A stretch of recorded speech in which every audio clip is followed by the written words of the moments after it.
Alrighty, hello and welcome to episode 96 of the Pathfinders podcast. I am Tree0311, Trio311, and I am your host here on the Pathfinders, where we are charting the way through all the nebulous information surrounding Star Citizen, Squadron 42, and their development.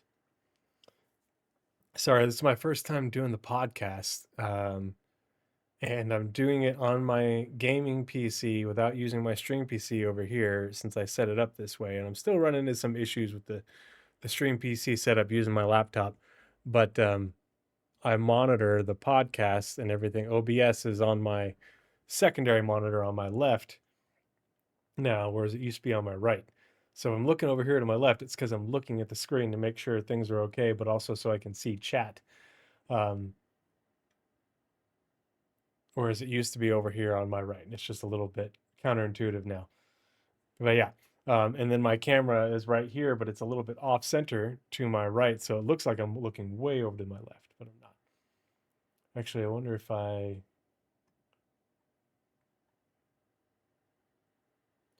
well, no, that's probably fine. That's fine. Yeah. But yeah, this evening we are going to be catching up on the Roadmap Roundups for the month of February and covering the February monthly report. 4.7 has had some Evocati testing as well as some tech preview testing on things like crafting and the new inventory. And oh gosh, what was the other tech preview they did? Oh geez, I'm brain farting. Anyway, so lots of stuff coming up this month. It's going to be a busy month for CIG. I'm definitely excited for 4.7. There's some interesting things coming into 4.7 to be excited about. Um, with crafting, the first iteration of obviously it's going to get expanded upon a lot, but just like with engineering, but their first go and then the inventory rework is just huge. But they're also this is the first expansion to the Nix system, so that's very exciting as well. So yeah. Um, as for me, I have been streaming a bit more often. I was a little bit busy last week or so before that, just as I had family in town visiting, and they're helping me with my parents were helping me with the kids while my wife was on vacation. She was celebrating the 1 year anniversary of the start of her business with her business partner and best friend. They took a trip to Switzerland, so they had a great time. Um, but yeah, so I'm trying to stick to streaming Mondays, Wednesdays, and Fridays. While I'm while my shoulder is recovering. It turns out I had my MRI beginning of last week. Got the results back, and I have two tears in the labrum, which is the cartilage that surrounds the socket of your shoulder joint.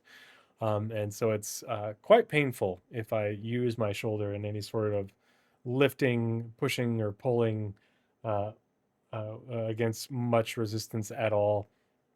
And it because of the tear in the cartilage and what holds the sort of shoulder in place, it puts a lot more strain on all the other muscles that hold that arm and shoulder up in there together. And so everything up here gets just super inflamed with just a little bit of use. So it's really, really frustrating. And I don't see the shoulder specialist until the 1st of April, which is great. Got like a month to wait. And then they'll decide if I keep doing several more months of physical therapy or if I'm going to have surgery or what's going to be the corrective action for it. Um, yeah, until the shoulder gets better, I'm not working. Um, I had been doing light duty stuff, but with everything I have going on at home, I just couldn't keep up with the light duty stuff at work. I usually work. Hey, Hybrids of Dragon, it was having good to see you. But yeah, I used to do just one 24-hour shift a week on my civilian flight paramedic job. And with light duty, they're wanting me to either come into the office or do some work from home stuff like 4 hours a day, um, practically every day in order to make up for it. And I was like, I can't do that. The reason I work the one shift a week is because I'm a stay-at-home dad otherwise. I can't, I don't have the time during the day to drive into the office for 4 hours here and there or anything. And um, so it told him I was like, well, if I guess maybe I'll be back once my shoulder is better. Maybe not. We'll see. But in the meantime, I need to focus on my family, and I still have to go to drill with the army, but I can't fly with the army either. So I don't have a lot of time on my hands. That just means that I don't leave the house hardly at all because I'm constantly cooking, cleaning, taking care of the kids, and doing all that stuff. But it means my evenings are a little bit more free once everybody's off to bed, and I don't have anything like hard on the schedule. So I'm doing a bit more streaming because I enjoy it and it helps my mental health, which otherwise would definitely suffer if I didn't have any sort of outlets, especially because I'm not able to get the exercise I'd really like to. But yeah, I haven't played Star Citizen in about 2 weeks. Probably going to play some on Wednesday. But I've been streaming some Menace. If you're interested in tactical and strategy games, a really cool game, really interesting IP done by the creators of Battle Brothers. I've been having a lot of fun with that. Sort of XCOM slash Aliens Dark Descent esque. So that's pretty cool. And I've been building Lego. I finally got my Enterprise D built. Tomorrow night, I'm going to be doing the light kit that I have for it and putting that on. First time I put a light kit on a Lego build. And then I've got a whole mess of castles that I got off of the Bricklink Bricklink Designer program from Lego that I need to get started building. So I'm going to be sort of alternating between streaming, gameplay, and building Lego in my evenings. But yeah, let's go ahead and we'll switch windows and we'll get started with the Roadmap Roundups.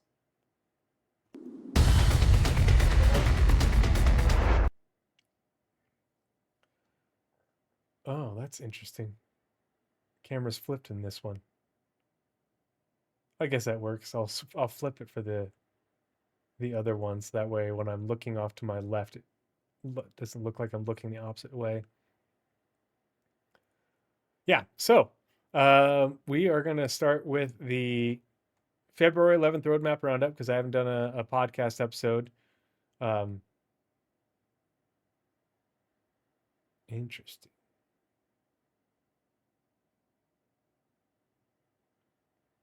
I haven't done a podcast episode since the beginning of last month. I have always, of course, I read all these, but I hadn't gotten to talk about them with you guys. And the last episode I did was hanging out with Nazareth. He's been pretty busy, so we haven't had a chance to talk, and I wanted to go ahead and get this episode out.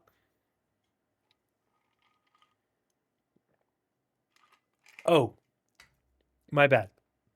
Before we get into the Roadmap Roundup, another game that I'm very hyped for, Falling Frontier. Falling Frontier just did a big dev post regarding all their combat stuff. So it's got some cool images, but a bunch of text to go along explaining all that. But then they have a video for it that is a couple days old that just came out. And so I wanted to share this with you guys. If you're not following Falling Frontier, I highly recommend you check it out. A lot of people are like, oh, it's vaporware, that's never going to be finished because it's had some delays. Well, we know how that works. But it's amazing looking real-time strategy with a really cool IP and some interesting lore. So I highly encourage you to check it out. I post the updates in my Discord, and then they have a Discord with a whole bunch of information available, and they post a whole bunch of dev updates as well. But I haven't watched this close combat video that they did that they posted 3 days ago. I haven't watched it yet, and so I wanted to watch it with you guys. So let's go ahead and we will check it out real quick.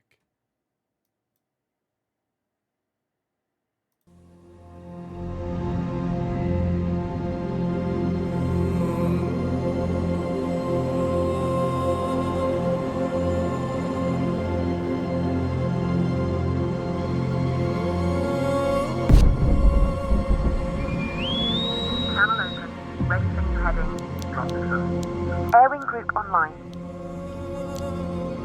Wolfpack vectoring to escort formation. Captain has the helm, ready for task. Tanker on Titan. Free. Wait towards target to begin uplink. Captain has the helm, ready for tasking. Back door open. Establishing connection.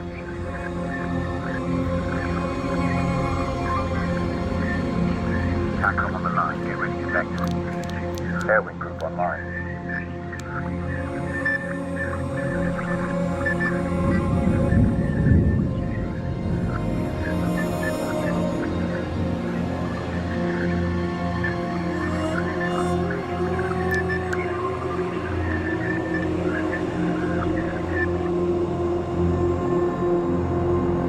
TACOM on Titan. Just then horizon with the channel open. Ready. Drone base online. Target acquired, vectoring now. Channel open, clear for task.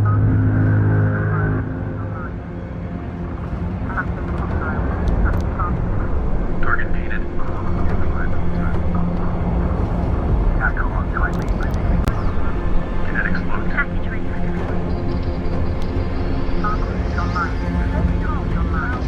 TACOM on the line, get ready for vector. Channel open, ready for descent. Channel open, clear for task.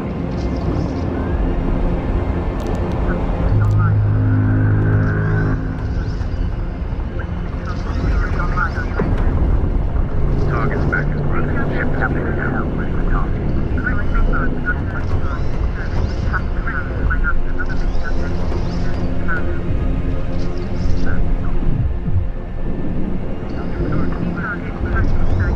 TACOM on Titan, ready. Tackle on the line, get ready to vector. Online. Channel open. Target vessel fragmenting. Heavy.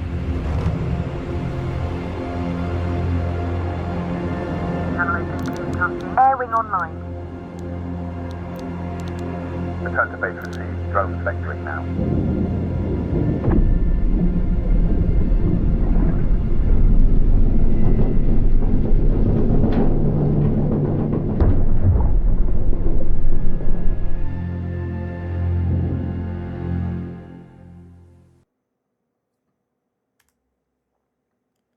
Doesn't that look cool as shit? I don't know, I just think it looks amazing. Obviously, like there's still some pathing work to do for the AI and such, but I think the look and the audio, the way the UI functions, I think it's just really incredible. So, yeah, absolutely keep an eye on Falling Frontier. Okay, so Roadmap Roundup for February 11th. So, hello everyone. Every 2 weeks, we accompany the Roadmap update with a brief explanatory note to give you insight into the decision making that led to any changes. This is part of an effort to make our communications more transparent, more specific, and more insightful for all of you who helped to make Star Citizen and Squadron 42 possible. Just a reminder, the 1.0 column showcase features and showcases features and content planned for inclusion in or before Star Citizen 1.0. This means that you may not have to wait for the 1.0 release to experience them. As features and content in the 1.0 column become ready, they will migrate left into a point patch column for release. Be sure to check back every 2 weeks for the latest Roadmap Roundups. With that, let's dive into this week's Roadmap Roundup CIG community team. Yeah, High Vince of Dragon, absolutely epic. I love the way the audio works. It's very Homeworld-esque, but it also it very much gives me like a like an undersea vibe. You know, where you hear things like reverberating through the water and such. It's very cool. So notable changes, release view. These are things that were already released in 4.6, the new resource gathering missions. So I have tried these out, both the salvage and the mining ones. And while I have been very excited for salvage missions forever, and I did enjoy being able to get a mission to go and salvage components and stuff like that, I'm not a fan of the way that they were executed. The mining missions, if you are mining something for a corporation, they have an order for you to fill. Like, if they're giving you something specific, they should give you the location of it. Be like, hey, we have this claim. We need you to go mine it for us, and we will pay you to do so. Versus you going and finding something and mining it for yourself. Um, I don't think that we should be mining. I'm not a fan of mining missions where you have to go and then spend all evening looking for that resource to fill it up. Like at that point, it's such a time sink that the the fact that you don't get as much money out of it is that much worse. Given you spend so much time looking for specific things, and it takes a while to get them. And so if we're going to be mining on behalf of a corporation, it should be in order to, yeah, doing the mining should be the game, not playing Roosevelt. Yep, I agree. UpAU.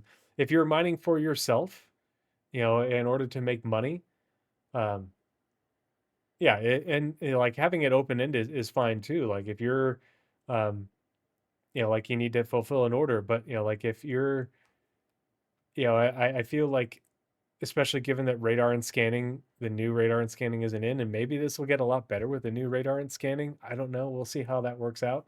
Hey, Sandy Sanderson, Nova 7, good to see you. As with Thor, and thanks for coming and hanging out. Thanks for hanging out in chat. But yeah, it's if you're doing the like, I hate to say it, but combat missions, you go right to where they are. It gives you the location, and like with mining and if the salvage like missions, you can go and buy a contract and stuff, but like if they are in the salvage missions, if they are giving you a contract to do something, yeah, maybe give you open-ended ones, but there should also be ones where here is this wreck, we need you to salvage this for us and we will pay you to do it, versus if versus you buying the salvage rights or finding it out in deep space and not having to pay for it. But if you're doing it on behalf of a corporation, they should be giving you the location of the resource they want you to salvage and telling you what they want you to bring. Like they should tell you that, hey, there's this wrecked Argo raft, whatever. I don't know. Anvil Asgard. And we need you to salvage this much of the hull, um, this much of the, the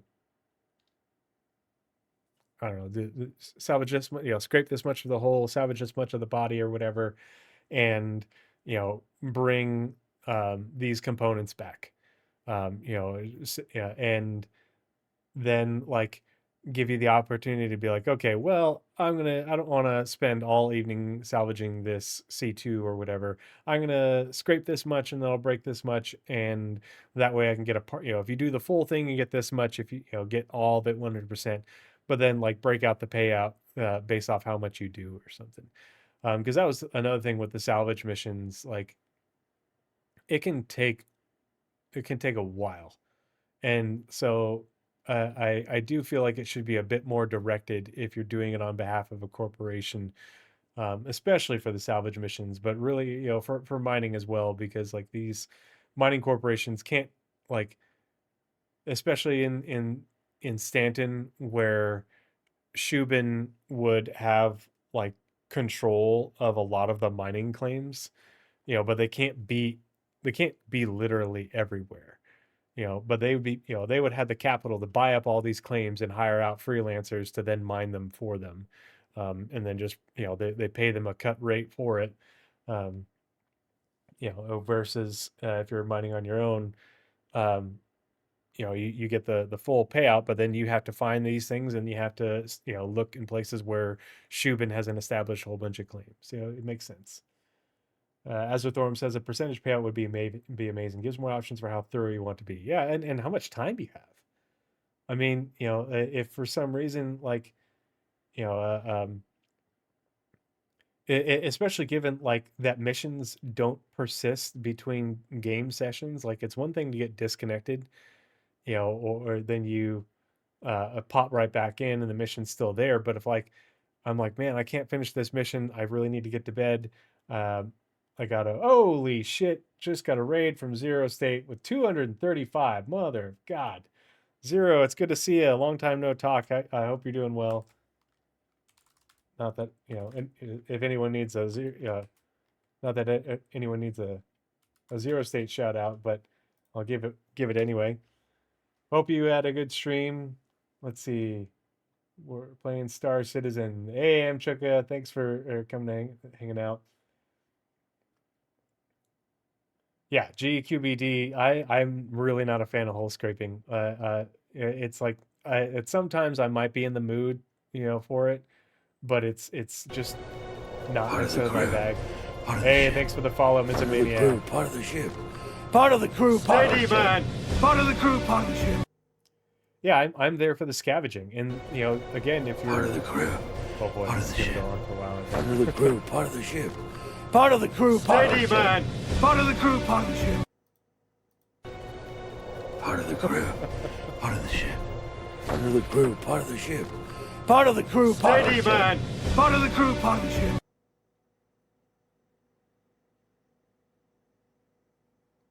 Yeah, G cubed. I haven't done Part a of the lot crew. of the. Part Oh of my the gosh, ship. Part of the crew. it's like they're Part of doing the it on ship. purpose. Part of the crew. Part of the ship. man. Part of the crew. Part of the ship. Yep. Part of the crew. Part of the ship. Part of the crew. Part of the ship. Part of the crew. Part of the ship. Part of the crew. Part of the ship. I need a better way to like mute those because like it's nice, when you get one season, two season here and there, but then when you get a raid, a whole bunch of newcomers come in hanging out, and it gets to be a lot. But I really appreciate the follows. Thanks so much for the support. Hope you guys will stick around for a little bit. We're catching up on the roadmap roundups, and going to read the February monthly report. We just watched the latest video from the dev for Falling Frontiers, showing some more combat. So if you haven't checked that out, I highly recommend it. Here, I'll drop the link in chat. Falling Frontier is a space 4X strategy game, but it's just really incredible looking. And they had a big old dev post about the combat on their Steam page. But yeah, the salvage missions, like, if you have a partial contract, you can take the contract, be like, hey, if you go salvage this entire thing, you'll get all this money. But if you only want to salvage, go do the scavenging, then just go scavenge the components and take the payout for that and be done with it in no time flat. It's allows you to pick and choose, but also if you want to do just a little bit of scavenging, or you can't finish the mission, you can turn in part of it and then turn in for the night, so that way you're not left hanging, because your mission doesn't persist through to the next play session the next day. That's a big problem, because some of these mining and salvage missions, if you're not lucky, like, it takes a long effing time. True Marine, if you aren't scavenging MRAs, you're scavenging loot. Yep. Yeah, if it ain't nailed down, that's what happens when you're famous for being murder hobos, and not murder hobos, and that you kill Marines do kill everything, but also, like, steal all sorts of shit. The poor department in the Department of Now War. Yeah. So yeah, it's I think there's definitely room for improvement. This is their first outing on the mining, the resource gathering missions. And I'm hoping that it'll get even more interesting with the new radar and scanning. That's probably going to be going into tech preview in the next month or so. I'm betting on radar and scanning for the May patch 4.8. That's where my money lies. So yeah, but those have been released, and hopefully we'll get some more of them, more varieties. Hopefully, especially as we get improvements to the mission app, the mission manager app for sorting these things. Just because they could definitely be better. I'm glad to be able to get missions for them to turn in and start building rep, because eventually, I imagine rep is going to start mattering even soon, even more in the not too distant future. But it's not where it needs to be. And thank God the Argo Moth is getting fixed in 4.7. It's really frustrating that the scraping couldn't get fixed before then, but at least it's getting updated for 4.7. And then here, actually, let me pull it up. On one sec. Do, do, do, do.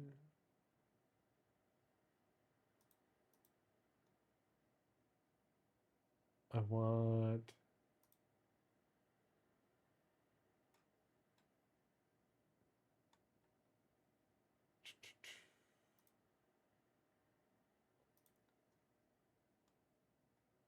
Let's see,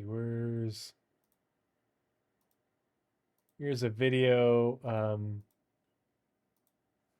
from SC Haulers on YouTube. I'll put this in the chat about the Argo updates coming in 4.7.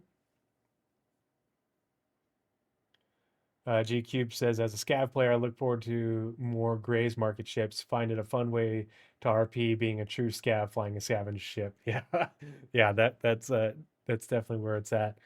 Yeah, and it'll be really interesting to see what things they cobble together for the next Grays market ship. I'm glad they started with the Franken Cutlass. But I think that there's a lot of opportunity for really cool things. I just hope it isn't just more fighters. The medical light armor Chiron, which is the light armor with the reward for 4.6 clearing the air alliance aid missions. I love this armor. I love the suit. I think it looks great. I really like the helmet. The way it shines, it's really great. But holy fuck, give us a matching backpack. Like, really? You made the whole suit, but we don't have a matching backpack. Yeah, missed opportunity, but I do think it's really good. I'm looking forward to seeing more variants or skins or whatever you want to call that armor, because I think it's a solid look. 4.7, Claw Salamanders faction outfits. Implementing multiple outfit variants for the Claw Salamanders gang and Nyx. A complete light armor, a cape, and a mask. It's like I said, multiple outfit variants, but then it says a complete light armor, a cape, and a mask. It doesn't seem like a lot of variants to me. We've been hearing a lot of hints about a new faction in Nyx, and so this is, essentially confirmation that the Claw Salamanders are it. But there could be more. There's also been talk about the Moraine in some of the lore bits that have been put out. So hopefully we'll see them soon. A heavy combat armor and another light combat armor coming to the PU in 4.7. And then they updated the progress tracker back at the beginning of February by extending a few of the deliverables on the progress tracker. They extended crafting tier 0 to March 27th, 2026. So they extended it. Now this and the inventory will get extended as well, because there will be follow-on work and such. But it's a little bit on the nose that they're getting extended to the end of March, which is when they want 4.7 to go live. And these are two big features for 4.7 as announced in the most recent roadmap roundup.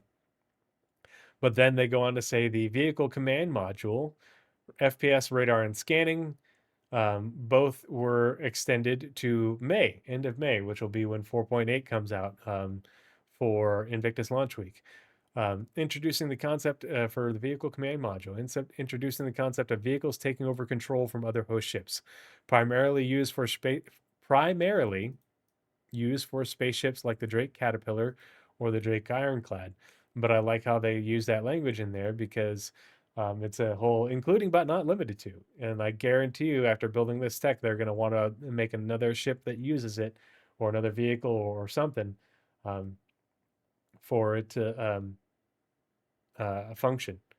The other thing I was thinking of that would be really cool is, do you guys remember the Argo Atlas chassis looking base building thing that was in the first base building presentation, the sort of white box, gray box looking one? It had like a trailer. Well, what if um, they, instead of like a trailer or something like that, like it backed up to it and like locked into it, and then instead of being like a four-wheeled vehicle, it then became an eight-wheeled vehicle instead of a trailer. Well, I could use it that way. That'd be kind of cool. But this is also tech that will eventually get used in the MISC Endeavor. What? Obviously, we're not going to see that for a long time.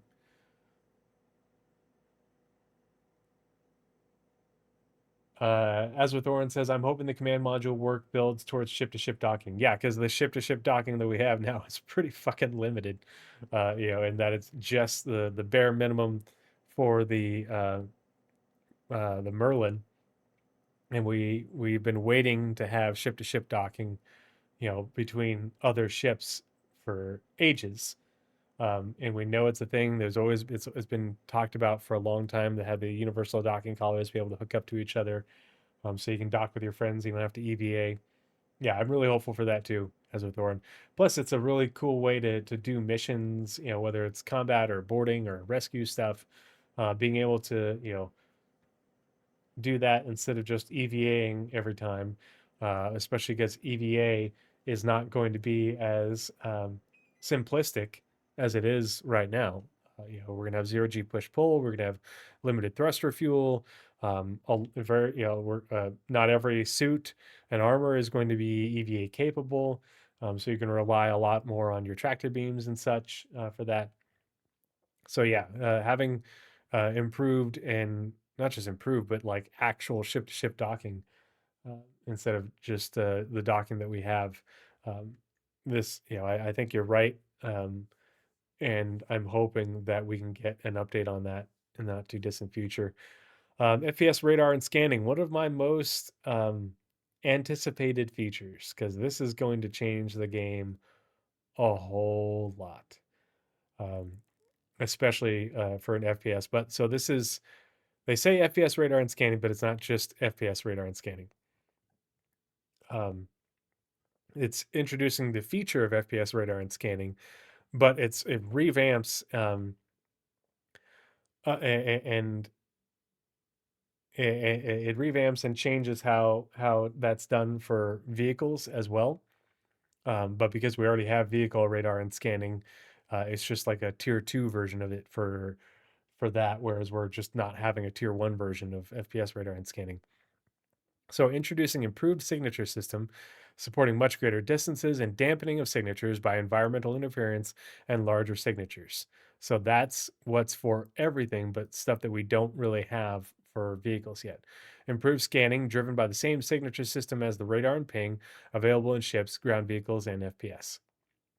And so this is also they're supposed to be getting the scan wave um, uh, tech, I guess you'd say. The way they showed it off for FPS radar and scanning at CitizenCon in 2023. But they also talked about it, how they're going to update it for vehicles when they did their presentation for the Drake Cutter. But that's all we've had on this compared to like when they talked about, hey, we don't need to talk about engineering because we've talked about it like 7 times already. Well, they've barely talked about and barely shown the radar and scanning system. And haven't gotten us anything since. No ISCs, no nothing. Instancing, so extended to July 31st, so 2 months later. This 4.9. I think that they are being on the nose about when these things are coming. Instancing, introducing instancing technology, enabling the creation of more curated gameplay content that is seamlessly integrated into the sandbox, extended to July 31st, 2026. So I'm saying 4.9 is when we will get the return of Siege of Orison, and it'll be instance, and that'll be the first thing they instance. But we won't see the other instance stuff that they talked about, or see more things, too many more things change to instancing until after that. This will be their first launch of it. And I know they always, and I'm the biggest proponent of this, but they always say like when things finish on the progress tracker is not when they release. And I'm like, yeah, but at the same time, they're being kind of on the nose with these dates. And these deliverables will continue after this as they have follow-on work and continue to expand these features like instancing and such. But this update I feel like is just a bit too coincidental for my liking. Ship hangar landing service, introducing the ability for larger ships to rearm, repair, and restock other ships in their hangar. Started on November 3rd and ending on May 29th, 2026. So the question is, will this feature launch with 4.9, or is it not going to come until 4.8, or is it not going to come until 4.9 or 4.10? Because they talked about this feature in conjunction with those the big sort of fleet battle things. I forget what they called it at this at CitizenCon Direct. Um, Hey, Meathead Militia, thanks to do it. Yeah, always happy to support Stack Up. Wearing my Call to Arms shirt. Um, and you know what? I should have brought this up once I got the raid and everybody was still hanging out. But for all the people who arrived from Zero State and for anybody who's fairly new to the stream and the podcast, I'm always streaming for Stack Up. Actually, I need to do a payout. I donate my Twitch payouts to Stack Up. I got one last month and I just haven't transferred it over yet. So as a even getting trying to get Steven to play Star Citizen. Oh man, that would be cool. I'd be all about it. If you can get him to play, and you want to set up a group or something like that, hit me up in my Discord. I would love to come help show him the ropes. Yeah, and I mean it's totally valid. Most people, a lot of people, are going to be hard sells, for a good while longer. It is what it is. CIG has an uphill battle with marketing their product. Northern Trooper, all you missed is just me catching up on the Roadmap Roundups. I just finished covering the one from February 11th. We're about to do the one from the 25th. So you're good, bro. Yeah, eventually, Militia, eventually he'll come around. You can't ignore it forever. The game gets better with every patch. It gets much better with every year.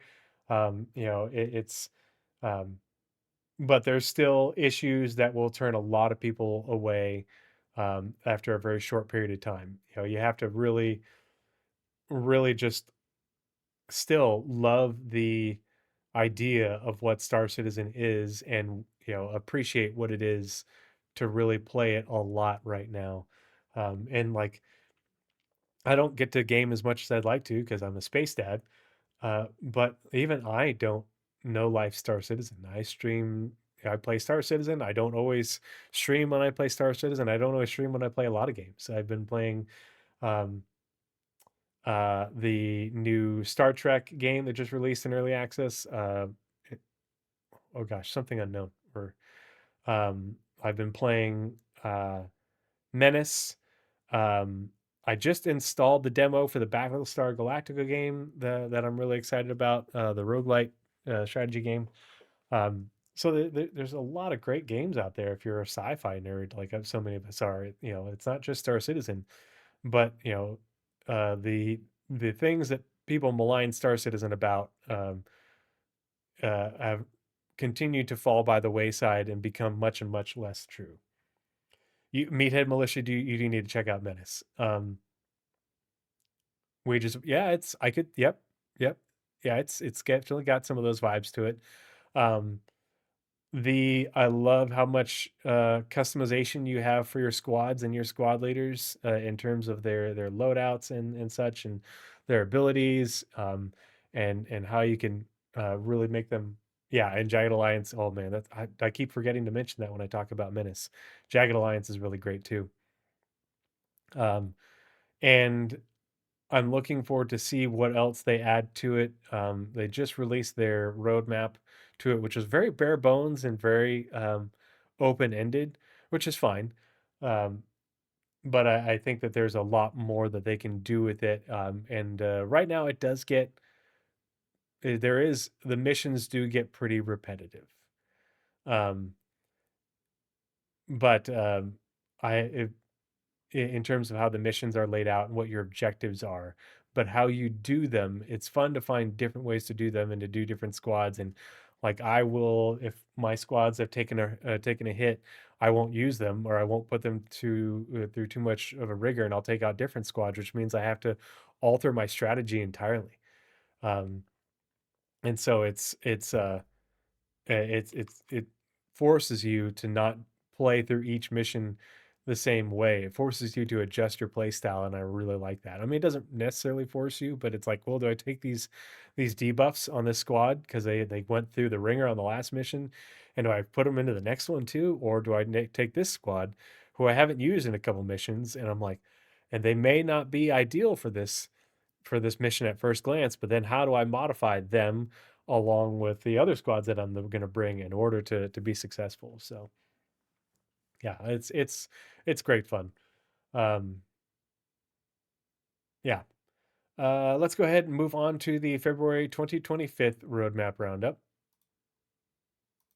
Oh, and everybody talks about this for the combat stuff. I mean, if they can get it so that way, like your ships persist the way they should, and you can return to your ships the way they should without having to like it's still jank for like the Idris when you have to, if you bedlog, you then have to make the Idris QT to somewhere else to then get the location to persist, so that way you can come back to it, before you leave something else. But if I could do R&R on my Idris and not have to go to a station and just park it out in the middle of nowhere, and the only time I go to a station is when I refill my Idris with the supplies, or I don't even have to do that. Like I can just bring the supplies out to my Idris, and I can have my own, little space station out in the middle of nowhere where no one can find me, and I can use it as a support base for whatever mischief I'm getting into, and hoarding all my space stuff that I find. But yeah, sorry, I got on a tangent. I forgot to continue about Stack Up. So, for those of you guys, talking with Meathead Militia, but for those of you guys who aren't aware what Stack Up is, um, you can put, here, we'll do it, exclamation point, Stack Up in chat. And so you can go to the link to their website, or join their Discord to learn more about Stack Up. But basically, what they do is they are all about connecting veterans and members of the military with gaming, and gaming communities, not just like computer games and Xbox games and so on, but also tabletop board games, that sort of thing, all of that, in order to build community, and help veterans and members of the military uh, contend with the struggle, the struggles with PTSD and being deployed, being away from your family, your friends, your support groups, and um, that's what I'm all about. Like you guys sitting here hanging out with me, chatting in chat, playing games together when I stream, if we do some co-op stuff, or hanging out in the Discord, like this is my therapy. Like I do go see a therapist and everything, but like this is where it's at for me in terms of maintaining connection with other people, being able to decompress at the end of the day, being a spaced out all day, decompress from the job, talking and developing relationships with like-minded people, people with the same interests. This is what works for me in order to combat my own PTSD and my own symptoms to do with my stress and such. Um, and I've been doing this for a long time. I've had the community going for a while, all the way back to when I was last deployed in Afghanistan, and it works. And so I believe in it, and I believe in Stack Up and their mission, and so I try and support them as best I can, with the time that I have. But I think it's a very worthwhile mission, and if you believe in supporting them in their mission, and veterans and members of the military, I highly encourage you check them out and consider donating. You can, let's see, it's charity. There's the link to my Tiltify donor page, and you can donate on there. But just know that even if you don't feel like donating, if you hate commercials and you don't want to listen to those while you're hanging out with me, watching me stream or chit chat and such, you can sub, and that money will go to Stack Up, or just the ad revenue I get, that goes to Stack Up. It's not, it ain't much, but it's honest work. But I've got another payout I got to donate, so that'll be another 60, $70 or whatever. Um, so every little bit counts, and they do good work. They do good things. All right, let's continue on with the February 25th Roadmap Roundup. We're not going to reread the preamble because it's the same as the other one. Part of the crew. Hey, Ezra thanks so much for the follow. Really appreciate it. Part of the ship. Part of the crew. Part of the ship. Part of the crew. Part of the ship. Okay, so this one's very brief. Notable changes for February 25th. Release view. Crafting 4.7, Tier 0. Interesting that they used Tier 0 again, because they've been sort of getting away from the Tier 0, Tier 1, Tier 2 implementation, the implementation thing, not implementation, but like there's still Tier 0, Tier 1s and stuff like that, but not calling it that. But they did that for crafting. And so this is to help, I think, is to help manage expectations for how limited this first iteration is going to be. So people don't get too wrapped around the axle when it's like, wait a minute, I thought there's going to be more. Well, there is going to be more, but not. This is just the Tier 0 implementation to get some wider feedback on it, and some wider bug testing on it. So that way, with the further later releases, then they add more. It's in they're able to get those things tuned in and dialed in how they want.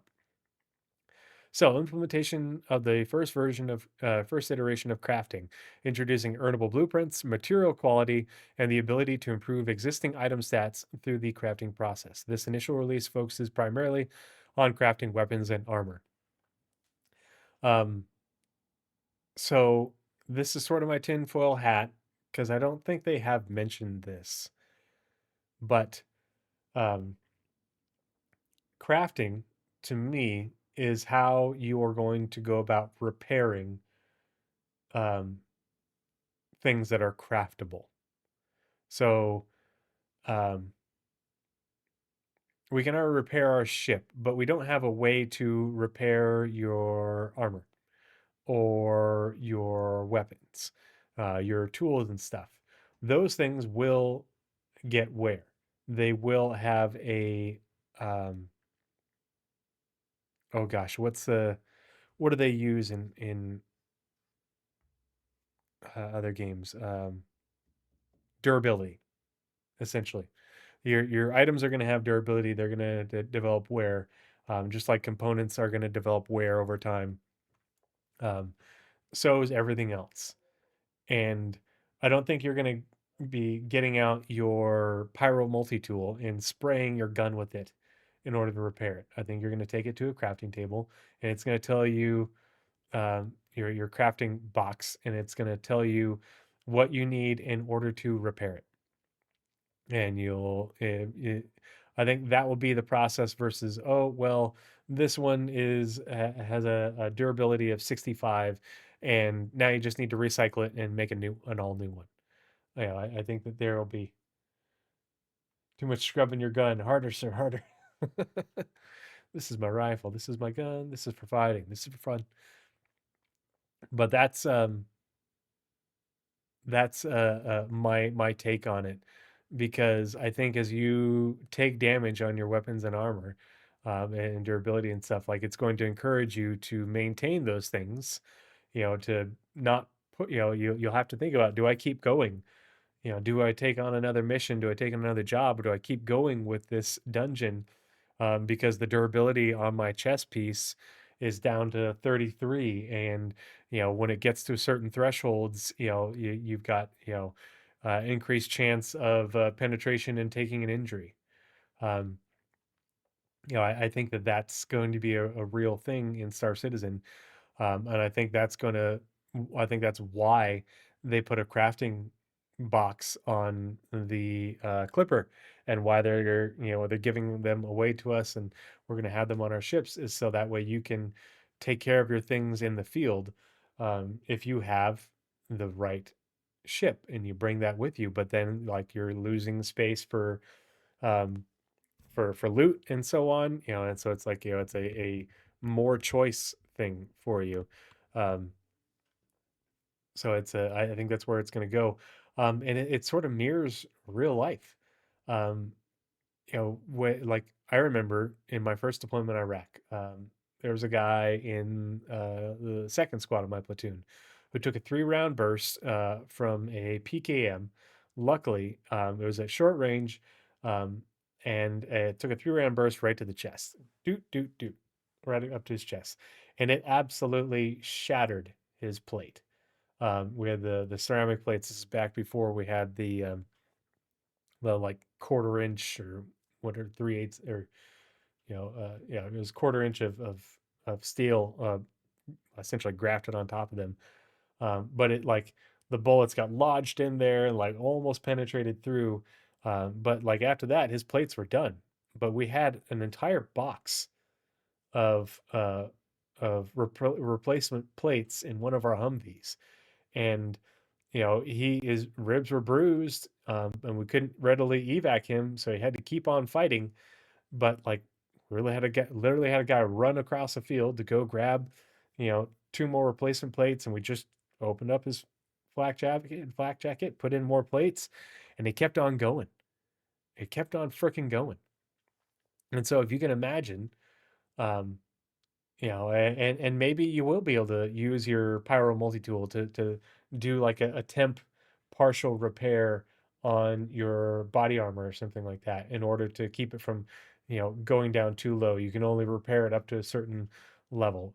Maybe that'll be end up being a thing, and then you have to take it to your crafting table to and have the right materials to get it all the way back to normal and repair it, because you don't want to lose that armor. You really like that armor. If it gets all the way um, broken down in durability, then it can't be salvaged, or you can get minimal materials for it and you have to start from scratch. Um, there could be, I think they're going to incentivize us to take care of your gear, rather than just wear it till there's holes in it, like your underwear. Um, and just go buy new ones. I think they're going to incentivize us to, especially if like you like the way it looks and everything, you're going to be incentivized to take care of your stuff. Inventory rework. Oh, thank God. Because the inventory has so many little fidgety bug things and it's so non-performant. Um, from a player facing and back end issues.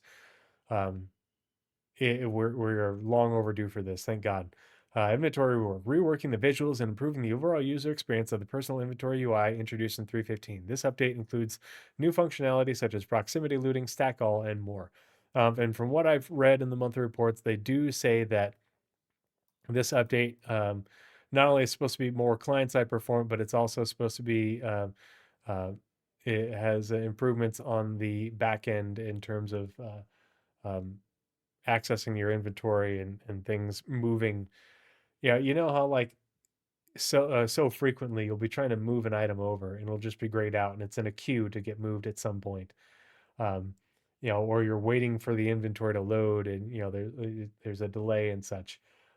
It's definitely uh, overdue for an update. So yeah, that is it for the roadmap roundups for February 2026. So lots to be excited about in 4.7, just with crafting tier 0 and the inventory rework. But then they haven't. Let's see. I don't think we haven't had anything else added to the roadmap, but I think we have a roadmap roundup coming up this Wednesday.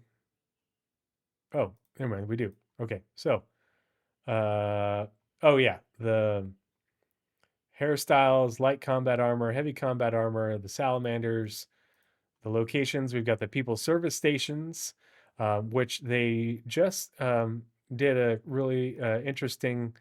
Um, uh, they covered them in the jump point that I was reading before I started. So if you haven't checked out the jump point, I highly recommend it.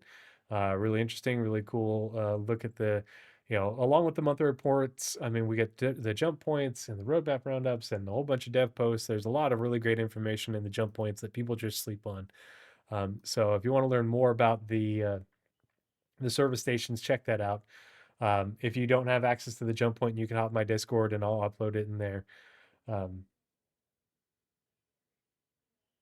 Wearing holes in your ceramic armor plate insert is a Chad move, though. Well, and that's the other thing. Like, maybe you don't want to have it look pristine. Maybe you just want to patch the holes, but like it shows all the battle scars and it doesn't look pristine. It doesn't repaint it. Like, I would love for that to be an option. Like, you repair the durability, but not the visuals, I guess you'd say. You can see all the patches and stuff, just like you do, they want you to have on your ship. I want that for my character, you know. Just like they want our characters to have scars and stuff. Like, that's cool. It looks like, oh man, you survived a whole bunch of firefights. It's like, yeah, because I'm smart and I'm tactical about it, and I go back and I repair my stuff and I heal up my character and so on and so forth. Like, that's legit. That's bragging rights. The QV breaker stations. So these are the rock cracker stations, implementing the QV breaker stations in the Nix system throughout the Keeger belt. So there's going to be a whole bunch of them, just like there's multiple locations for the mining bases and the Glacium Ring for the missions, and multiple locations you can go to for the Vandal Smugglers missions. It's going to be the same thing. And whether these get instanced or not, I don't know. We'll see. But they did say in the jump point that there's going to be 4 of the people service stations in the Keeger um, belt. They didn't say anything about any of them being in the Galatium ring. So that'll be interesting to see, because that will still leave the only pit stop in the Glacium ring in the inner system, the Glacium ring being Levski. And then it's a good little haul to get from Levski to the jump point stations, and those are very pirate heavy. But the good thing is, by having these 4 stations, you've got a lot more locations that you can jump to in order to offset your jump, in order to hopefully not get interdicted, because there's been a lot of interdiction going on between Levski and the jump points right now. Missions and events, Nix mission pack,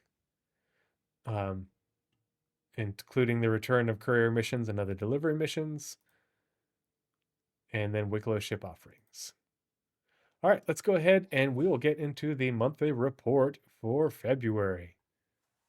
For that, let me, oh man, cocktail's empty and we don't have any more.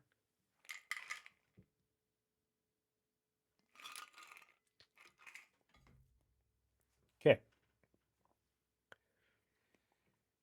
And I really like the look of these essentially stations built into the asteroids. I love this vibe.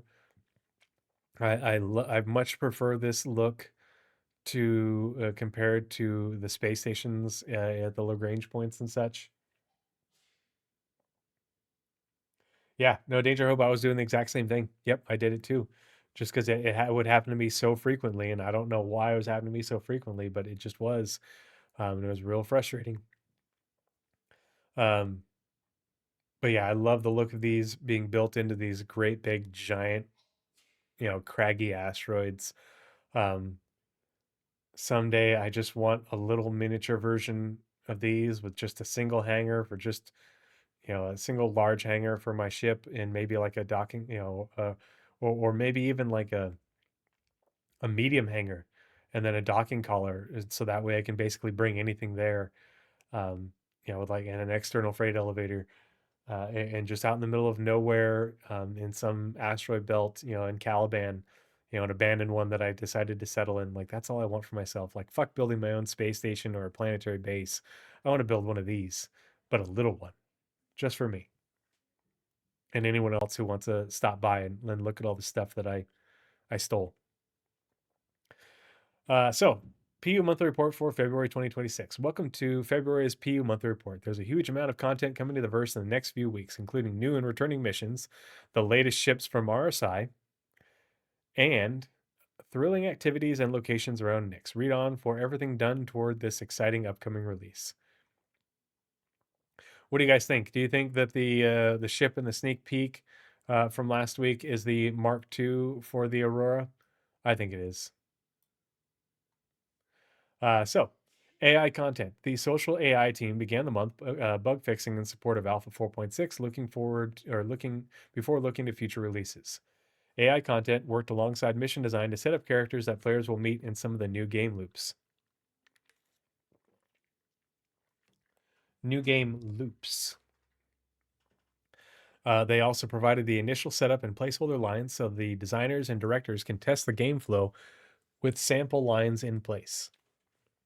This allows the writers to react to and refine the dialogue, ensuring it's working in context and providing appropriate information. The team also continued to outline their prospective goals for the upcoming year and define what would be needed from other teams to facilitate their implementation. AI features in tech. Last month, AI features in tech improved underground traversal for the Valacar, prototyping its future speeds. I wonder how fast that thing's going to be able to go. Mark II Aurora seems like a tough sell to me. Oh, yeah. Well, it's not going to be for everybody. But I think that it's still going to be marketable. Like I said, it's still one of the most owned ships out there, which is just nuts to think about. But I think with a Mark II Aurora along with the Quiet Chopper.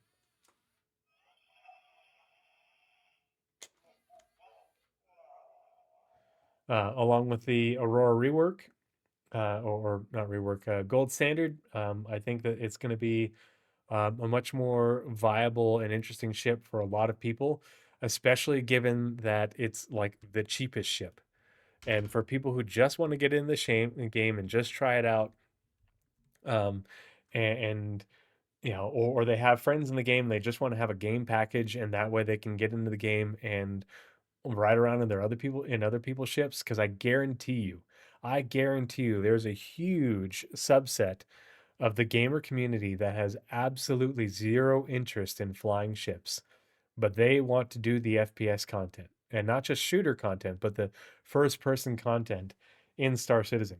Because there's going to be plenty of work to do and stuff to do that's really interesting that has nothing to do with fighting. And you'll be able to do that with just an Aurora game package, especially if you have an Aurora game package and you have friends that have more ships, or if you want to have an Aurora game package and you want to earn your way up. Um, it's we are the absolute, those of us who play now are the minority, and especially those of us who've been playing for a long time, we are the minority.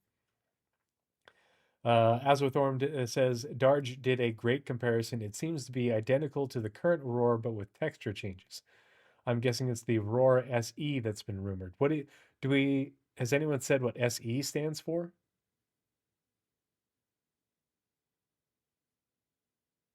Yeah, well, in Danger Hobo, that's what gold standards are for.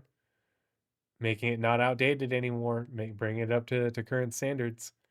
They are going to keep selling ships. I do think it'll slow down eventually, with a greater focus on cosmetics. But people love choices. So AI features in tech. Let's see, prototyping its future speeds. The creature's behavior was also updated, including linear acceleration and deceleration when traversing during combat. They've been doing a lot of work on the Valacar. And I think a lot of that has to do with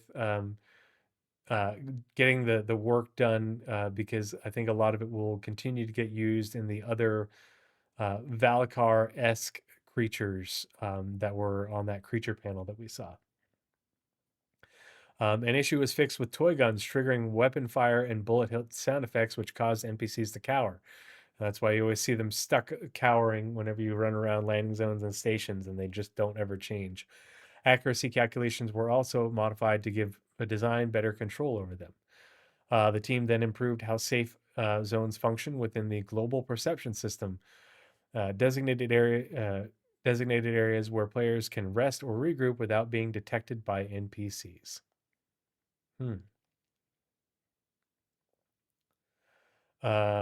Safe zones function. Interesting. I wonder if that means that, like, if you're at an outpost, and there's NPCs out and about, like, will they just like not attack you because you're in a safe zone? Like, does it tell them to not perceive you there anymore? Work was also done on integrating the voxel grid, which is currently in extensive QATR testing. I forget what QAT stands for. If you guys remember in chat, let me know. But it's QA something. Quality assurance. I forget what the TR is. Finally, the team began supporting refueling missions on the AI side. So the voxel grid is they've been talking about this a lot over the last year, is the way that the AI will do 3D navigation. Pardon me. So this will change how, when NPCs AI are flying their ships, this will change how they navigate around objects in 3D space. And so, like, if you did the Vandal Tech Smuggler mission and you ever cheesed it, so that way you got the Vandal to run into the great big giant rocks, because they can't navigate around those great big giant rocks. They can only navigate around the small ones. And NPCs often do a really bad job of navigating around the small ones as well, because the old system is not very performant. So this is essentially the rework of that system, so that way the NPCs and the NPC AI will much more efficiently and reliably navigate in a 3D environment, particularly around obstacles. Um, this will also make it so that way, like when they use splines to come in and land at a hangar and such, they won't get stuck, or if they need to come in and dock. This is the work that is going into all that, so that way NPCs can fly more like we do around things rather than just in open space. But this is also the same system that NPC AI will use for EVA.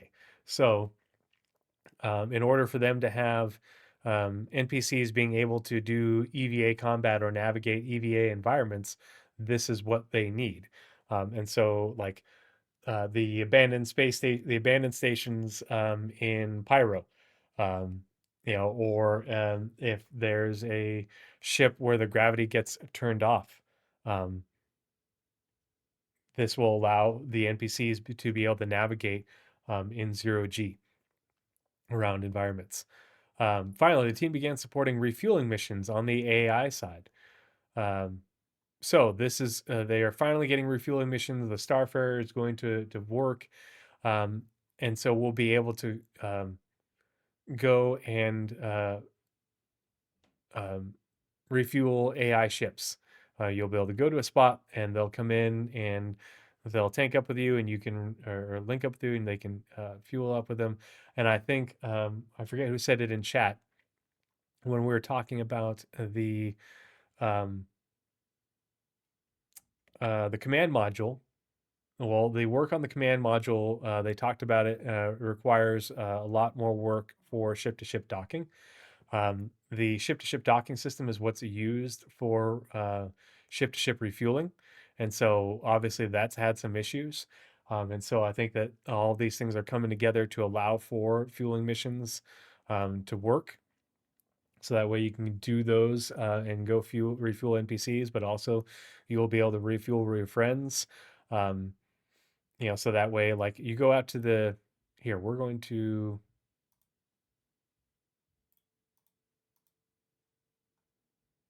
real quick, I'm going to demonstrate something about this so that way you guys can see what I'm talking about. We're going to open up the Nix system. Enter window mode. Hopefully this will load. Okay. All right, so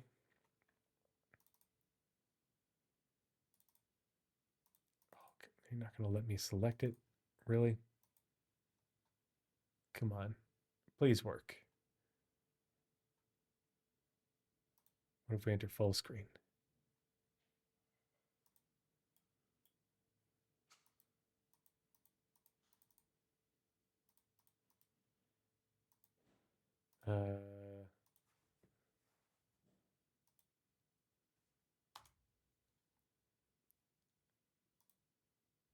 Okay, that works. All right, so far, this is still accurate. But, so right now, what we have for Nyx is this. We've got the Nyx Pyro jump point. We've got the Nyx Stanton jump point. And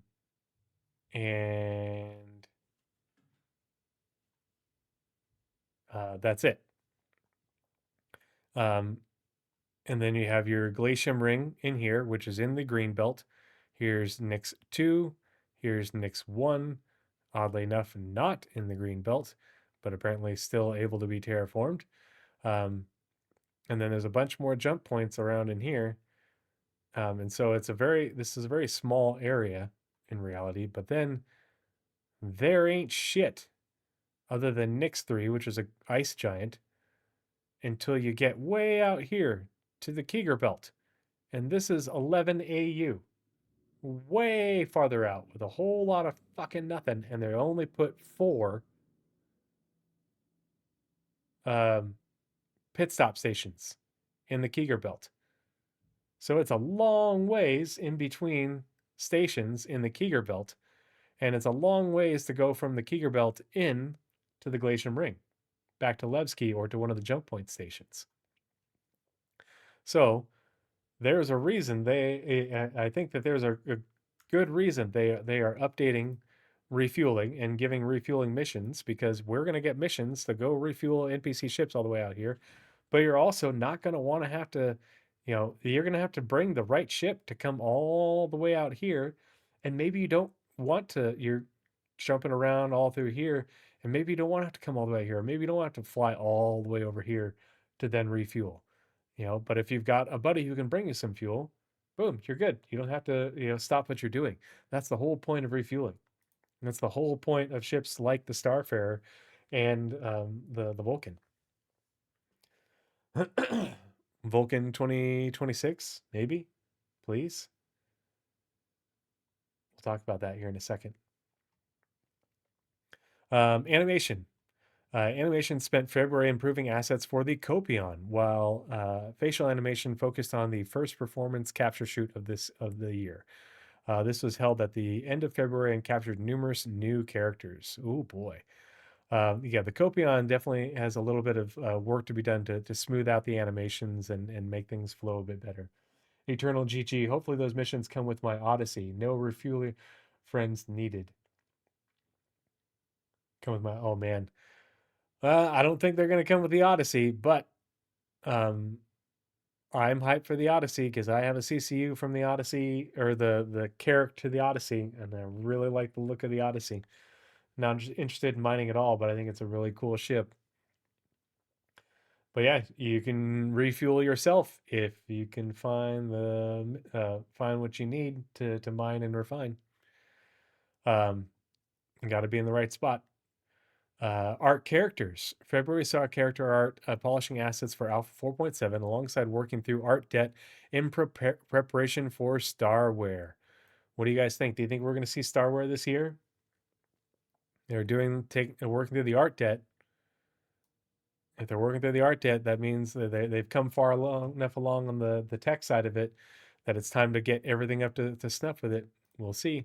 The team also continued to work on new gang outfits and subscriber flare items. Seems easy enough to me. What seems easy enough, Danger Hobo? Finding Quantanium? Yeah, I don't think it's going to stay that way. The internal editing app they use for making ships, I think they call it Starships. Oh, you think Starware? Yeah, I think it's. I mean, we haven't heard a whole lot about it. It's one of those things they've been developing behind the scenes, but I mean, I hope so. It's. I want. I fly my ships around, a good a bit, but I'm definitely more of a first person content player. I like hand mining.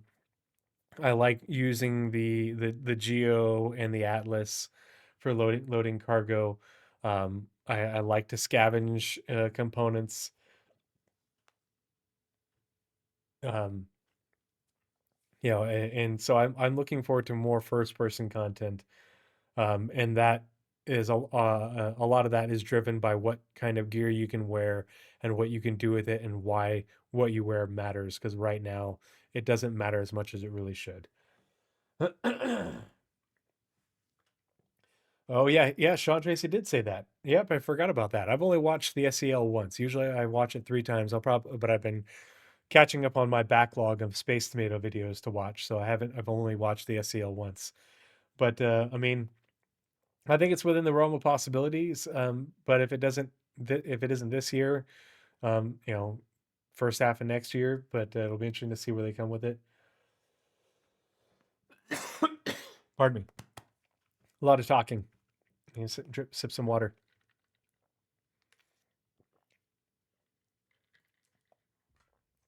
The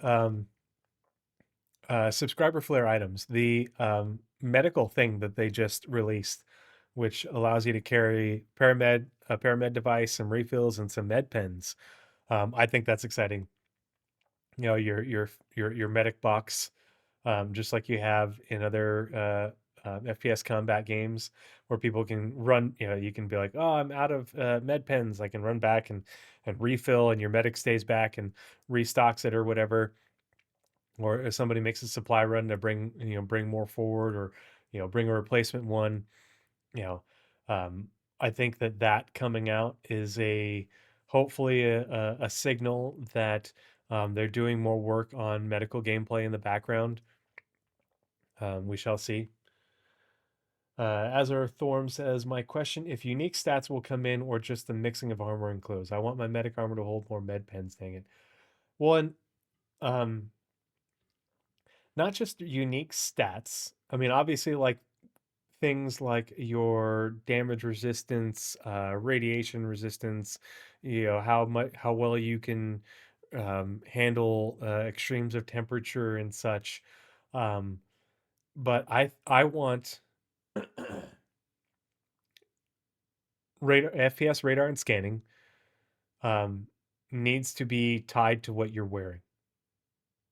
And if you are wearing medic armor, I want you to be able to do a scan and have it not like tell you um, what people's injuries are. I want you to still have to use the tool to tell you what their injuries are, but I want you to be able to do a scan to look for people, and like have it basically just do a highlight thing on the map that says this person is red, this person's yellow, this person's green, this person's down. And that way, as a medic, you can find the people who need help and you can triage who you need to help first, rather than just having to have people yelling out and chatter, be like, I need heals, I need heals, I need heals. And it's like, okay, well, have a, you be able to ping at a wider distance to look for people that are down, like when you're, especially if you're doing your AI medic, your NPC medic missions, you have to find the person that needs healing. But then your FPS radar allows you, within a certain distance to be able to tell of your squad mates, um, you know, who is where when it comes to health. You still have to scan them to get their injuries and such, but allow you to use your radar and scanning to locate people who need help, and then to make triage decisions based off that radar and scanning. Because right now in real life, you use the old Mark One eyeball, um, but in this far flung future, I feel like you would have more tools to do that and do the job better than the old Mark One eyeball and your freaking radio headset. But that's just for medics. Wearing right now, different ships the radars, based off what they do, are better at finding the signatures for certain things. They can find them at greater distances and such. And I want that to be the same thing for um, the FPS radar. Um, if you're wearing an industrial armor, have it be better at, yeah, which guys need Motrin, which guys need to hydrate, which guy needs a blood transfusion and TXA, you know, all that. But wear an industrial armor so that way it gives you information about salvaging, and so something maybe on your heads up that gives you information about salvaging, or tells you where components are, or what things need repair, or helps you find minables, uh, for hand mining and such. Um, those things are important, not just locating bad guys and wall pinging. Pardon me.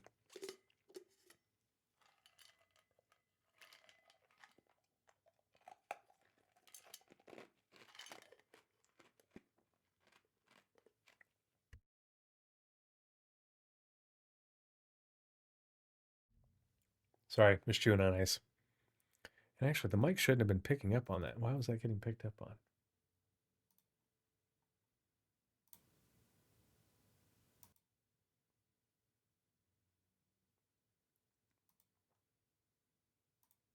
Okay, we'll see if that's better.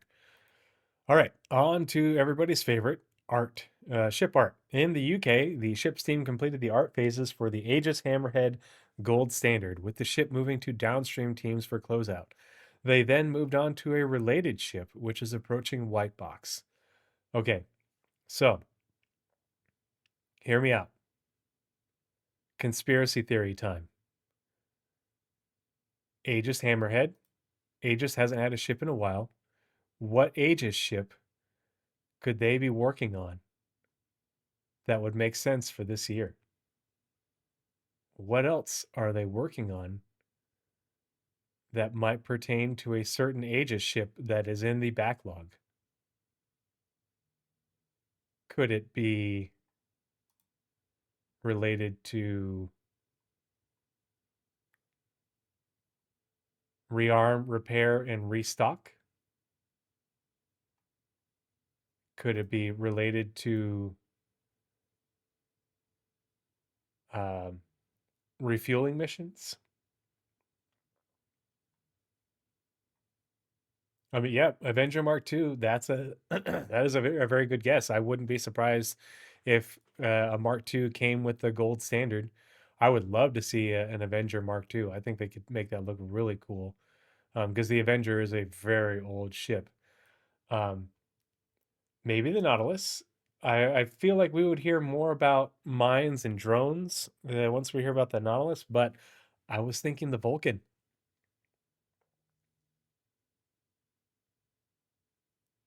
Didn't Jared say sharks with freaking laser beams when talking about a new Aegis ship? I don't know. Remind me when he said that, or when you think he said that, because I don't recall that. But I mean, he very well might have. Um, or maybe it's a variant of the Hammerhead. Yeah, where's my Legionnaire summer? Yep. Yeah. Well, man, don't get me started.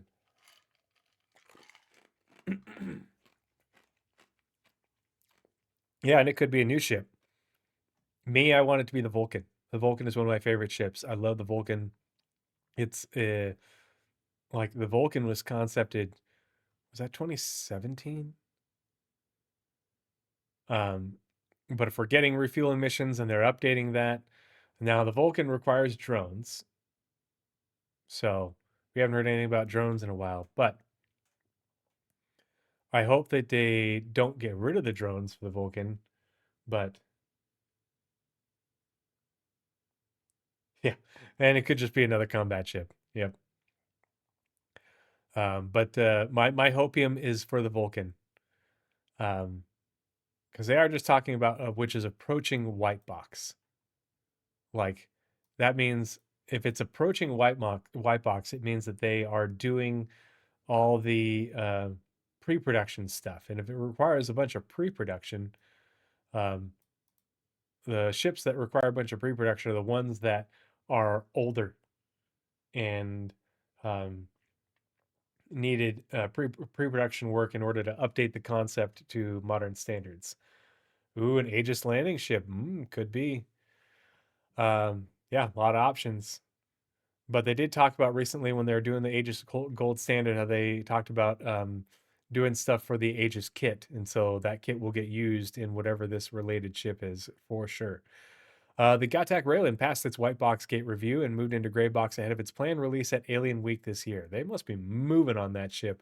If it just finished white box, it is now in gray box, and Alien Week is in 3 months. With more artists joining the project to help build out assets for future Gattac ships. They're making that Gattac kit. Work also continued on the Greycat UTV, which had freshly captured enter and exit animations implemented. Can't wait for the UTV. That's gonna be fun to drive around.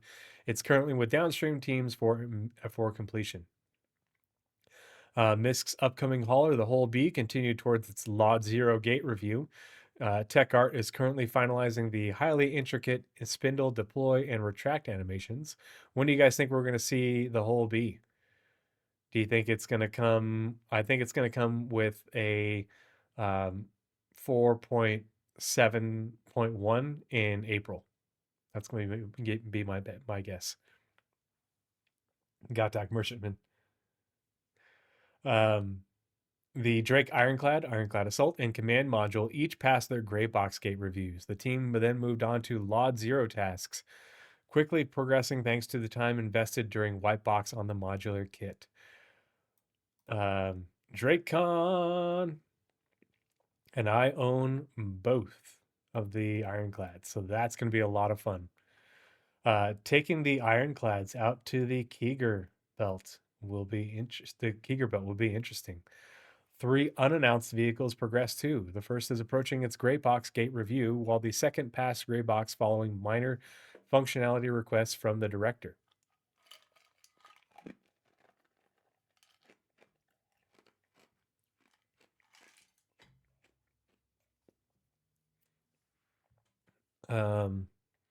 The third passed its white box review, though it is currently receiving tweaks to the layout before gray box.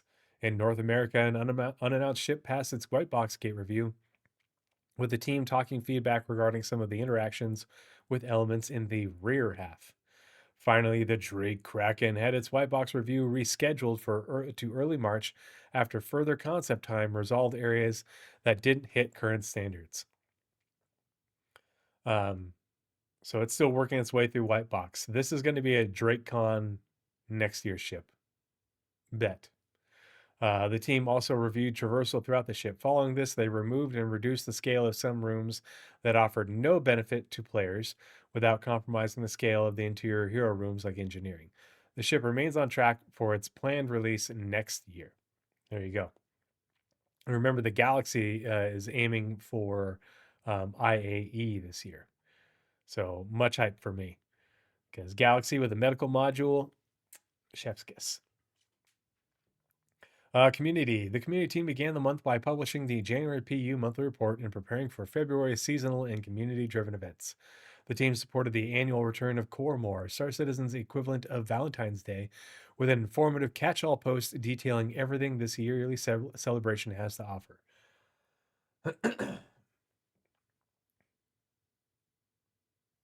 No benefit is weird to say.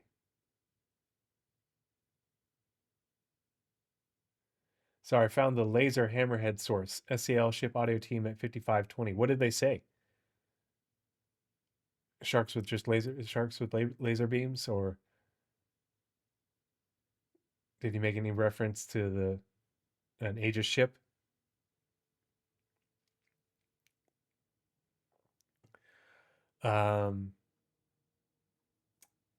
This also included a referral bonus and the Love Actually stories of the Verse 2956 contest, showcasing some of the community's most memorable moments.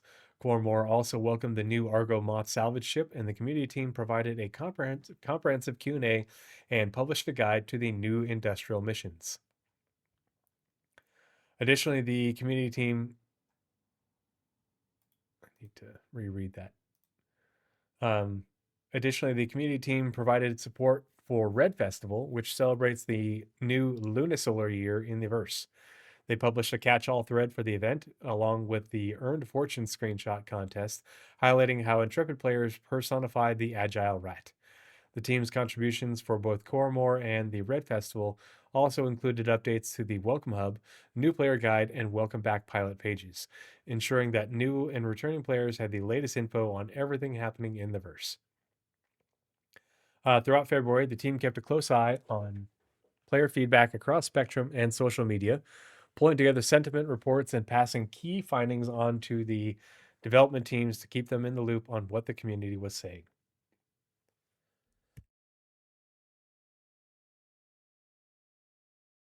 Pardon me. February also marked the return of one of the largest community-created racing events, Enter Atmosphere, presented by Atmo Esports. Held in Sydney, Australia, this event featured top racers competing head-to-head in a variety of challenges, as well as exclusive prizes and CIG staff in attendance, including Chris and Sandy Roberts. I still have to listen to that interview.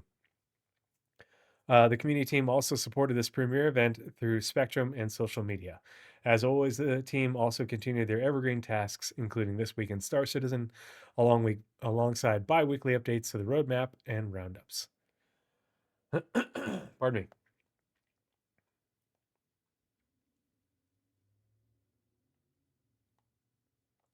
I can't think of a ship room currently with no benefit. I guess the Galley and the 890. I think will have a benefit someday, just not now. Oh, you're talking about the Kraken. Sorry.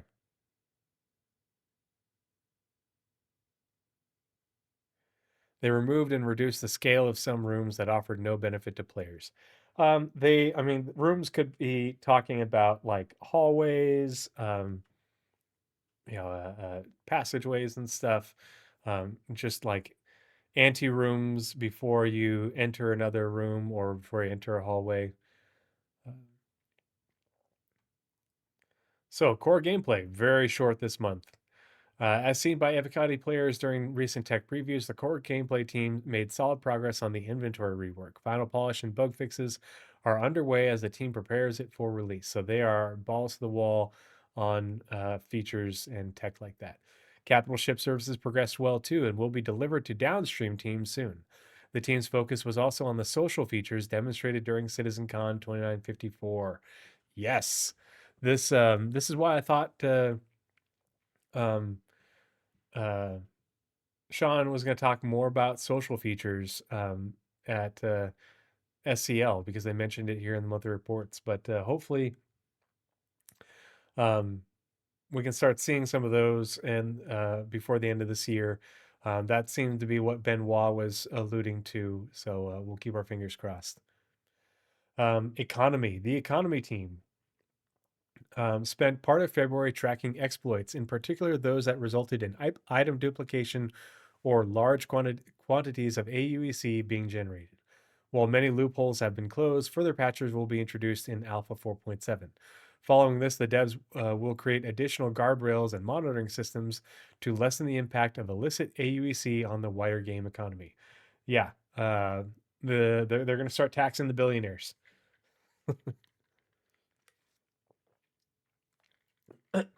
Pardon me. Economy also undertook additional balancing and adjustments to commodity pricing and trade routes while laying the groundwork for future systems such as item recovery and crafting. We were glad to see the positive community response to the Clear the Air event. I really enjoyed it. We are currently working on upcoming mission balancing and rewards, while also looking back at our past content and performing in an additional pass on Wicklow-related content economy team. So yeah, there's going to be guardrails that make it so that way you can't do server-wide parties, so everybody can just cheese the missions for things like Clear the Air. I avoided doing that. I enjoyed doing it myself or with small groups. Much more fun that way to actually do the content. but I could see why people would do that in order to, oh, okay, well, I'm just going to cheese it for my alt and stuff, or I don't have time to play and do the grind. Mission design. In February, the devs continue to work on the Alpha 4.7 mission pack, which adds more content to Nyx and revives the courier missions that have been waiting for a refactor since Alpha 4.0. Ooh boy, about dang time. Um, I'm looking forward to seeing what all is going to be in that mission pack because the description is a bit lackluster. It says adding a second pack of new missions to Nyx, while also expanding some existing missions to be system wide, with the return of courier missions and other delivery missions. So courier missions are returning everywhere, along with other delivery missions, but they don't say what missions are going to be in the missions pack. Um, and they say system wide. Okay, are they the ones that we already have in Nyx, and they're going to be not just in the Glacial Ring, but we're going to be taking those missions out in the Keeger Belt as well, hauling missions, going out to uh, um, the rest stops out in the Keeger Belt, and going from those to other locations. We'll see.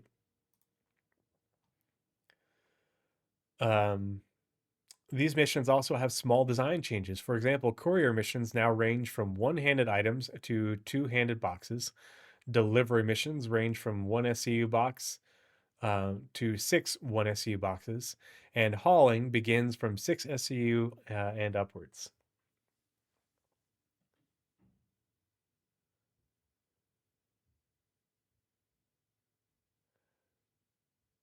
Danger Robot says, I liked trading combat missions I didn't need for supply missions I did, but there was no way to keep people honest. Yep. Nope. I hear you. Yeah, it was not perfect. I enjoyed the execution wasn't definitely had flaws. I did enjoy the content that was within it. I will say that. It was fun to do with others. Um, Defend ship missions also received an update allowing the team to accurately track the health of the ship. This will prevent the ship from appearing at almost full health before dying. That happened to me a bunch of times where it's like, it's okay, 93%, we're still doing good. And all of a sudden, boom. What? What happened? Shipwave missions have been expanded to other contractors outside of Gilly, including a variation that ends with a large ship boss. Ooh, finally, let's get some more content for the Perseus to do. Narrative. In February, the narrative team focused their efforts on Alpha 4.7, which will expand the content available in Nyx. This involved extensive work on the new locations. Pardon me.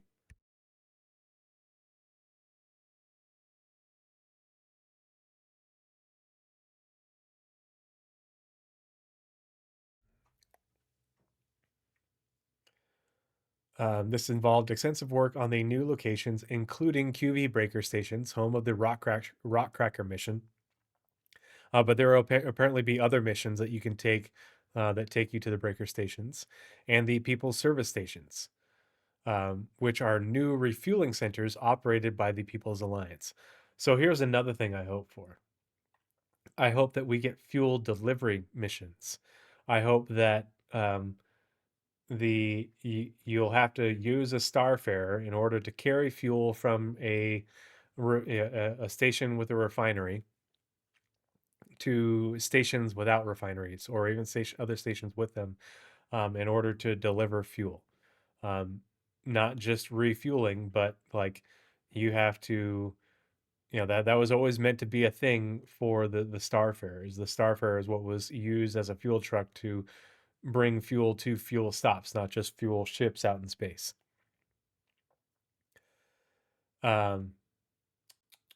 Let's see. These new locations required signage, environmental storytelling, public address audio, and missions that will utilize the spaces. Simultaneously, the team worked with design to craft dozens of additional new contracts to greatly expand the options that will be available to players in the system.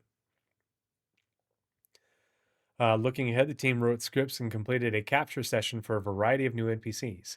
This work is related to an upcoming gameplay loop that will be released later this year and includes a new faction representative.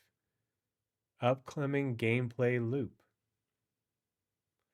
Please, please, please, for the love of God, I know this is just hoping, but please let it be rescue missions. Please let it be rescue missions. Please let me have to go and find people that require medicing and being brought back to a med bed and transported back to a clinic and a hospital. Make the damn, uh, whatever you want to call them, ambulance bays in hangars actually freaking useful. Um, Please, please, please. I know it's hopium, but please, I need it. Um, This session also involved additional content for the Tactical Strike Group mission featured at last year's CitizenCon. Ooh, cool. Hopefully, we'll see that before the end of this year as well. It's supposed to be instance, and they're working on instancing pretty heavily. Online tech. Oh, sorry. Narrative also wrote a script for a new story mission that will be an important step toward establishing the pipeline needed for delivering the 1.0 main story content to players. Finally, the team have been developing a storyline that will be introduced in a future release that will see players face down an interesting new faction. Oh, is that the Salamanders? Online technology. In February, the network team focused on improving stability and reliability across hybrid DGS, revolving several high impact crashes, watchdog timeouts, and replication errors. Watchdog timeouts. I wonder if that is what's causing me to have 30Ks because I've been having pretty frequent disconnects and kick back to menu, client disconnect, kick back to menu. And this is a new thing in the last like month or two. That just came out of nowhere. And I've done I haven't tested SC since I just did a DNS flush the other day because I've been doing a whole bunch of things to diagnose and fix stuff with my new stream setup. But I'll probably check that out on Wednesday. But it's been very frustrating. Resolving several high impact crashes, watchdog timeouts, and replication errors. The team advanced integration of the new SCP network stack into patch branches, addressing build issues and conflicts, and continued QDSM, which is quasi DSM, not quantum DSM, the inverse version of BDSM. And continued quasi dynamic server meshing v1, v2 development and testing to improve dynamic server scaling. So it is coming along. Who knows when we're going to see it, but they're working really hard on instancing, and instancing is one of the stops on that road to dynamic server meshing. So we shall see. We'll continue to follow along. Alongside this, the team implemented authority replication improvements, refactored streaming bind unbind logic, and enhanced observability with new engine metrics. Moreover, support was provided for item imprint development and mission markers. Item imprint, so for item recovery. Finally, the team also provided support for Bootstrap and developer workflow issues. Following last year's internal demo of item recovery tier 1, the online services team prepared for a feature complete internal demo and finalized the remaining work in preparation for its upcoming release. Please soon, let's bring back loot. Internal work was done on how the long-term database works, with the intention of improving its speed. Going to be a lot of work to get the long-term persistence to its 2.0 version, but man, do we need it. Alongside members of core gameplay, online services plan for the social features as mentioned above. Instancing is entering its final stage of technical work before being passed down to downstream teams. Oh boy, oh boy, oh boy. Following the Bootstrap user survey, the Live Tools team conducted user interviews to better understand pain points and prioritize improvements to stability and performance. The Panic Switch error reporting tool saw active improvements in February, with new deployment updates, better access management, and a more consistent user interface across the application. No idea what that is.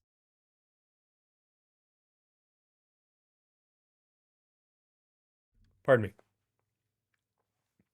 Live Tools continued to modernize the Hex game dashboard with the new architecture now in active implementation. So Hex is what they showed off when they did the old quantum simulation demos way back when. And so they've continued to use that, improve upon it, and expand on it, update it. But that's how they track everything going on in the game from a network side. R&D. In February, work on the improved ground fog continued. A dissipation model was implemented to simulate fog behavior during a full day-night cycle. So fog develops overnight and burns off during the day. So it'll be dynamic. That'll be really cool. Elsewhere, a memory corruption in the engine's internal name table code was identified.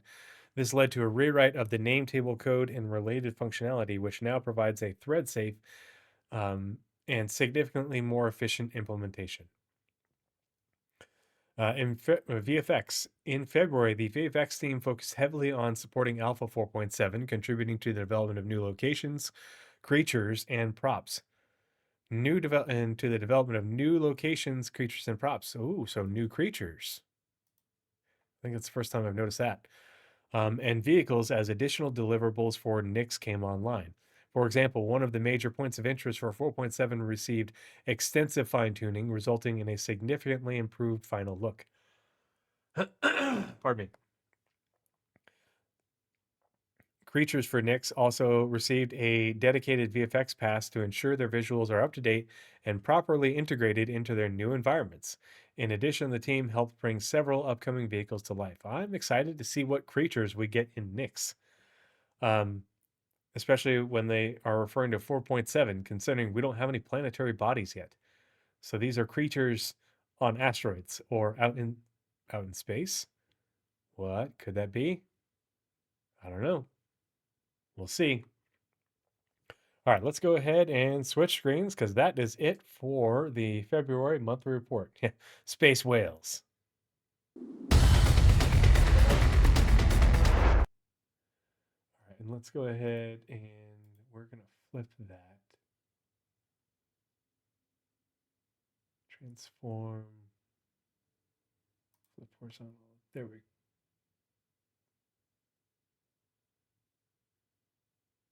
I guess that looks better to me because it looks like I'm looking at chat because that's what I'm actually doing. Yeah, who knows what those creatures are going to be.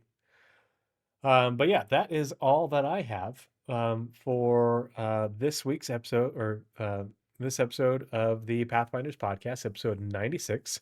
Barring any sort of changes, I will be streaming again on Wednesday. Haven't decided what I'm going to do yet. I did find a fix, or not a fix, but a way to determine if the Vandal Tech Smuggler station is broken. But I don't know if I want to go all the way back to Nix. I've just been having a whole bunch of issues with Levski. And my home base is in Stanton right now, back at Microtech. So I'll figure out what I'm going to do, see if I can wrangle up some other people and come up with some ideas for some gameplay to stream on Wednesday. But I also will be fine tuning some things on the stream setup to see if I can get the audio back in sync and make sure that I continue. I looks like I fixed the issues with having OBS disconnects on my laptop just by telling it to use IPv4 instead of 4 or 6. I don't know why. But it'll be, we're on a worm streak. But yeah, I'll figure out what I'm going to be doing. I'll be doing some more testing probably tomorrow to see if I can get the stream working right. Because right now I have to set up a audio delay because the audio is delayed from my game PC to my stream PC, and I don't know why that is. Because I'm pretty sure it didn't start doing it until I bought a um, like a dock thing for my laptop. It's like it takes a USB-C plug to the laptop, which is what also gives it power, but allows me to have a whole bunch of regular USB plugs for it, as well as HDMI inputs and outputs, and a a network input. And so one of the things I was like, okay, well maybe if I'm not using, maybe if I don't use Wi-Fi, that'll fix it. And that didn't fix it, and but that's why I bought the dock thing for it. And so, but I think when I started using that um, for power instead of just a regular power brick, that is somehow using up data channels or causing some sort of delay with my that's interfering with my capture card. So I'm going to swap that out for the power supply, the regular power brick thing, and see if that fixes it.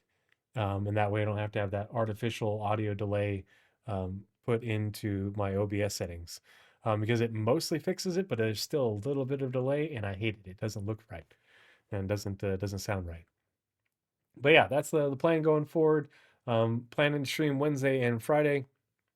Again, if you're not in the Discord, please hop in and join us. Join the conversation. I would love to hear from you. I always post if I'm going to be streaming and playing in there. So if you'd like to join me and party up, would love to have you. Always looking for more people to play SC with. But that's all I have for this evening. So let's go ahead and find someone to raid. And if you have a suggestion, I'm always taking suggestions. And again, thanks to Zero State um, for the raid. Thanks for everybody who stuck around from Zero State stream for coming and hanging out. Ooh, let's see. It doesn't look like they're actually streaming. Mako News Network says charity stream, but it doesn't look they're actually streaming. Oh, there we go. Meathead Militia, who was hanging out in chat just a little bit ago, is streaming. We will raid Meathead Militia. Idris runs bounties and chill vibes. All right. Let's start that raid.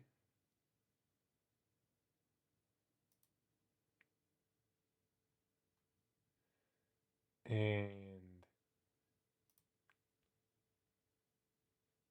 3, 2, 1, now. All right. Cheers. Goodbye. 07.